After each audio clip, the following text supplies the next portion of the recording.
Shalom, kembali kita akan mempelajari pelajaran sekolah Sabat di triwulan ini pada bagian yang terakhir, yaitu pelajaran yang ke-13, kemenangan kasih Allah. Dan pada hari Minggu 23 Juni, pengharapan di masa kesesakan. Mari kita tunduk kepala dan kita berdoa. Terima kasih Bapa di sorga, Engkau tetap mencintai kami. Kirimkan kepada kami Roh Kudus Tuhan supaya kami boleh mengerti pelajaran firman Tuhan. Ampun dosa kami dalam nama Yesus Juru Selamat kami. Amin. Saudaraku yang kasih, umat-umat Tuhan, jemaat Jose di Puro, dan umat-umat Tuhan yang lain di mana saja kita berada. Kita mempelajari pelajaran ini, yaitu pelajaran yang terakhir. Bagaimana kasih Tuhan akan terus menyertai kita sehingga kita boleh menang menghadapi pertentangan yang besar di hadapan kita. Saudaraku yang kasih, pengharapan di masa kesesakan.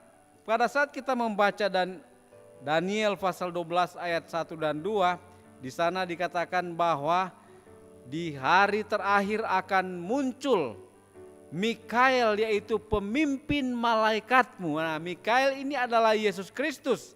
Dan akan ada satu masa kesesakan yang belum pernah terjadi. Nah, ini adalah masa kesesakan yang terjadi setelah pintu kasihan ditutup. Setelah pencurahan roh hujan air, setelah masa kesukaran awal atau masa kesukaran yang mula-mula, yaitu pada saat undang-undang hari Minggu itu diundangkan atau dijalankan. Ada masa kesusahan yang awal. Tetapi masa kesusahan akhir ini adalah manusia tidak bisa memprediksikan bagaimana kesusahan itu. Tetapi di dalam Wahyu pasal 22 ayat 11 dan 12 dia menyatakan bahwa orang benar akan bertambah benar dan orang jahat akan bertambah jahat. Kemudian Yeremia juga menggambarkan dalam Yeremia pasal 30 ayat 5 sampai 7 bahwa masa kesukaran Yakub, yaitu pada waktu Yakub dia menderita, pada saat Yakub dia dikejar-kejar oleh kakaknya Esau, maka di situ Yakub dia bergumul dengan malaikat yang adalah Tuhan sendiri. Saudaraku yang kasih, ini adalah satu masa kesukaran yang akan mendahului dicurahkannya 7 belah atau 7 kutuk di dalam Wahyu pasal yang ke-16. Jadi kutuk yang pertama adalah air laut, kemudian dia menjadi darah. Kutuk kedua air laut menjadi darah. Kutuk pertama adalah bisul. Kemudian kutuk kedua air laut menjadi darah. Kutuk yang ketiga yaitu semua mata air menjadi darah. Kutuk yang keempat matahari dipanaskan 7 kali. Kemudian kutuk yang kelima itu adalah bahwa gelap gulita. Dan pada saat gelap gulita maka hukum Tuhan tampak di langit.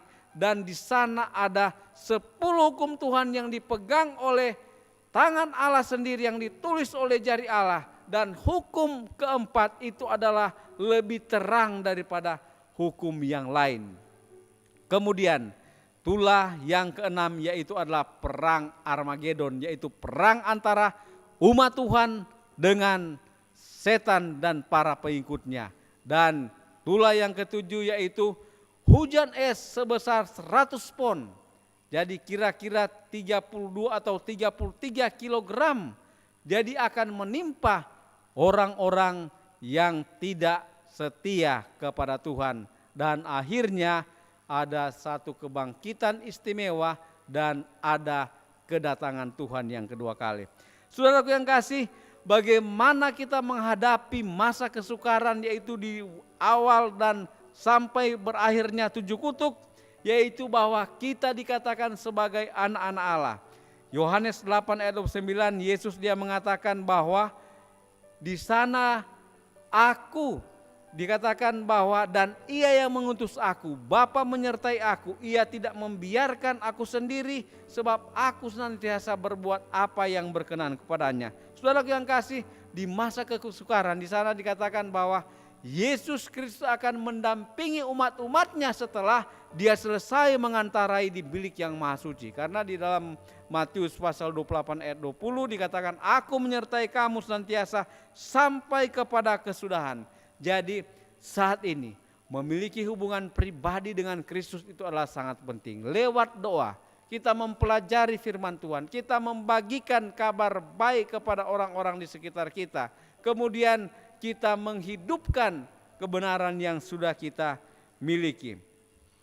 Dengan bantuan Roh Kudus, maka tabiat kita akan menjadi murni seperti Yesus Kristus.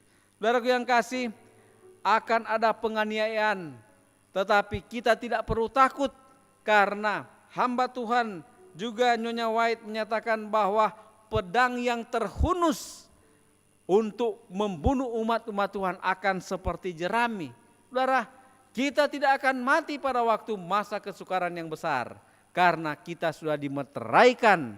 Kita akan menjadi satu kelompok pasukan dikatakan 144.000, yaitu mereka yang akan keluar dari kesusahan besar, yang hidup pada waktu Yesus datang. Saudara, berdoa supaya kita boleh menjadi bagian dalam kelompok ini. Dan mulai sekarang biarlah kita boleh menyerahkan kehidupan kita ke dalam tangan Tuhan. Karena dengan berdiamnya Kristus dalam kehidupan kita, di Wahyu 3 ayat yang ke-20 dikatakan, lihat aku berdiri di muka pintu dan mengetuk.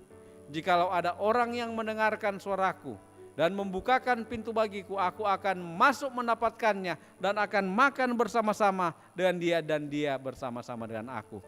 21, barang siapa menang, dia akan kududukan bersama-sama dengan aku seperti aku duduk di atas takhta Bapakku.